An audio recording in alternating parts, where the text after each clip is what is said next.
We'll now move on to the next panel, and I call upon Deepika to get the program going. Thank you.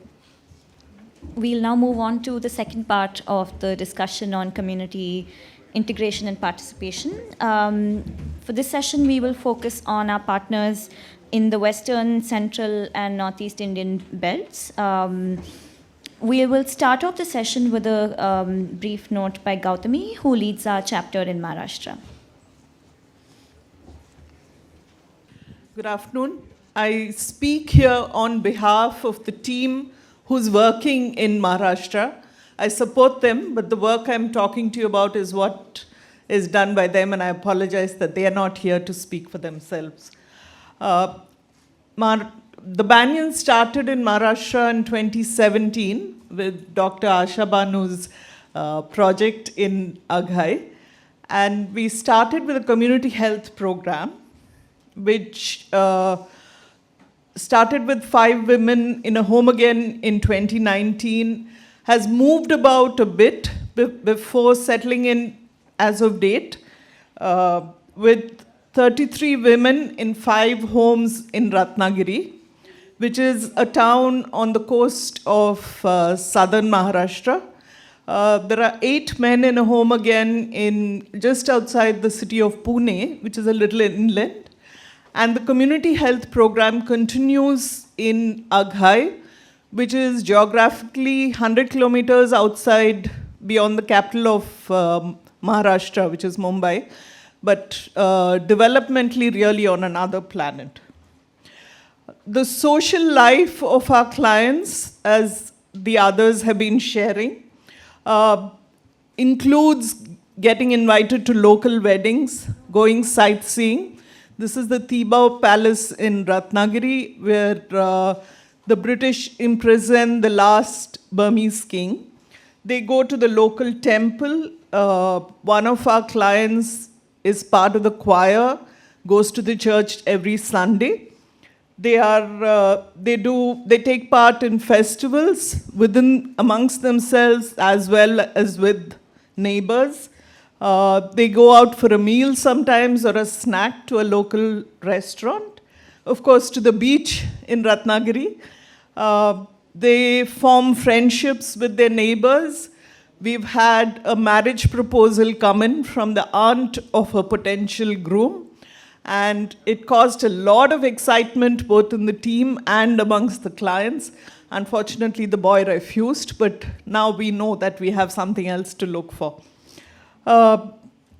In terms of the documentation that we are trying to get for them, the Aadhaar card is the basic identity document for many of them.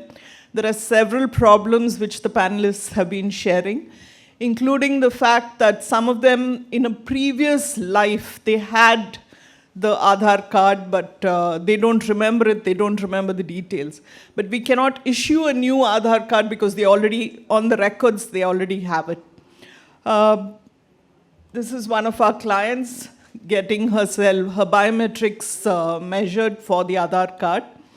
We have several training programs. This is of making papad. They are involved in activities such as gardening. Initially, the daycare activities were all centralized in the office, but when we realized we are replicating an institution, we now move it around to each house so that even the seniors who weren't able to walk to the office, now they are part of the daycare activities. And it's a lot of laughter and fun for everybody for a few hours. Since March, we've started the Umang tea stall where tea and biscuits are being sold. 5 of them manage this. They do 2-hour shifts in the morning and afternoon. Money-wise, I wouldn't call this a livelihood activity, but I think what it's done is build up confidence, help them to interact with the outside world, and equally importantly, help the outside world to interact with them. We've had a lot of support from the regional mental hospital. Every month, the clients undergo a review, and initially they were going to the hospital, But fairly quickly, the doctors at the regional mental hospital said that that doesn't make sense. So they have started visiting every month. One of the doctors celebrates all his family birthdays in one of our home agains. The Zilla Parishad, which is the district level local governance body, has been extremely supportive, offered us a space to set up a cafe. We were not able to take that up this year, but we hope to do so in the future. They've already also been supporting us financially in the last year.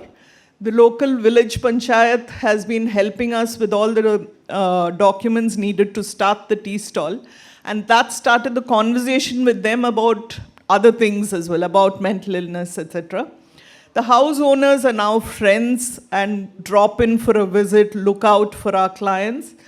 The neighbors, like all of us, sometimes there are arguments, sometimes it's laughter and fun. The local tea stall, he actually helped us in understanding the business model of the Umang tea stall. The grocery stores, now they know they're not supposed to sell on credit to the clients. The beauty parlor trained one of our clients and, of course, offer their services when our clients want a makeover. We have 12 active women and 8 men who are part of the peer groups, and the leadership rotates amongst them each month. This is a peer meeting in the Bhoyare home again. I think the Zilla Parishad, the district level governance body, has been very responsive to our request. They offered us the space for a cafe right on their premises.